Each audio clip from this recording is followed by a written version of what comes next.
ஒரு நாய்க்கு 99% தீமை செய்துவிட்டு 1% மட்டும் நன்மை செய்து பாருங்கள். அது தன் ஆயுள் முழுவதும் உங்களுக்கு நன்றியுள்ளதாக இருக்கும். ஆனால் ஒரு மனிதனுக்கு 99% நன்மைகளை செய்துவிட்டு எதிர்பாராமல் 1% தீமை செய்து பாருங்கள். அவனை விட ஒரு கொடிய எதிரியை உங்கள் வாழ்நாளில் நீங்கள் கண்டிருக்க முடியாது. மனித மனதின் அகராதியில் செய்த நன்றிகள் எல்லாம் கடந்து போனவை, நடந்த ஒரு தவறு மட்டுமே நிலைத்து நிற்கும். மனித இயல்பு இப்படித்தான் என்பதை உணர்ந்து கொண்டால் உறவுகளில் ஏற்படும் ஏமாற்றங்கள் உங்களை அதிகம் பாதிக்காது. ஒரு நாய்க்கு 99% தீமை செய்துவிட்டு 1% மட்டும் நன்மை செய்து பாருங்கள். அது தன் ஆயுள் முழுவதும் உங்களுக்கு நன்றியுள்ளதாக இருக்கும். ஆனால் ஒரு மனிதனுக்கு 99% நன்மைகளை செய்துவிட்டு எதிர்பாராமல் 1% தீமை செய்து பாருங்கள்.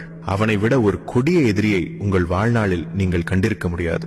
மனித மனதின் அகராதியில் செய்த நன்றிகள் எல்லாம் கடந்து போனவை, நடந்த ஒரு தவறு மட்டுமே நிலைத்து நிற்கும். மனித இயல்பு இப்படித்தான் என்பதை உணர்ந்து கொண்டால் உறவுகளில் ஏற்படும் ஏமாற்றங்கள் உங்களை அதிகம் பாதிக்காது.